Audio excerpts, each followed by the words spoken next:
কলকাতার মুর্শিদাবাদ তৃণমূল নেতা হুমায়ুন কবির, যিনি কিছুদিন আগে একটা প্রতিশ্রুতি দিয়েছিলেন মুসলমানদের জন্য যে মুসলমানদের অন্যতম মসজিদ বাবরি মসজিদ যেটা ভেঙে ফেলা হয়েছিল, তো সেটার আদলে উনি কলকাতায় একটা বাবরি মসজিদ তৈরি করবেন। উনি এটাও বলেন না যে উনি সে জায়গাতে তো করবেন না, এটা তো সম্ভব না এখন, কিন্তু অন্য জায়গাতে বাবরি মসজিদের আদলে আরেকটা বাবরি মসজিদ নির্মাণ করার প্রতিশ্রুতি দেওয়ার পরে ওনাকে ওনার দল তৃণমূল থেকে বহিষ্কার করা হয়। তাহলে বুঝেন, তৃণমূল বলেন, বিজেপি বলেন, কংগ্রেস বলেন, সব মুসলমান বিরোধী।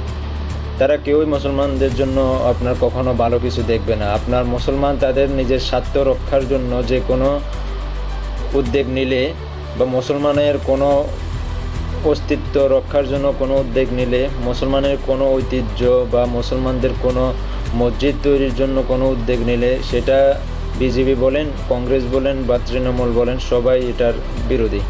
শুধু আমরা মনে করি যে তৃণমূল মুসলমানদের পাশে দাঁড়ায়, তারা মধ্যমপন্থী হতে পারে, কিন্তু আসলে দেখেন এই ঘটনার পরে যে তারা নিতান্তই তাদের ভোটের জন্য মুসলমানদের পাশে যায়। মমতা ব্যানার্জি মসজিদে গিয়ে দোয়া পড়ে আসে, শুধু এটা ভোটের জন্যই, কিন্তু মুসলমানদের স্বার্থ রক্ষার্থে কখনো কোনো বড় উদ্যোগ নেবে না এরা। সবাই আজ হোক কাল হোক সবাই মুসলমান বিরোধী। কিন্তু আমাদের বাংলাদেশে এটা এমন যদি আমরা করি, আমরা এত সম্প্রীতির উদাহরণ দেখাই, তারপরও আমাদের দুর্নাম।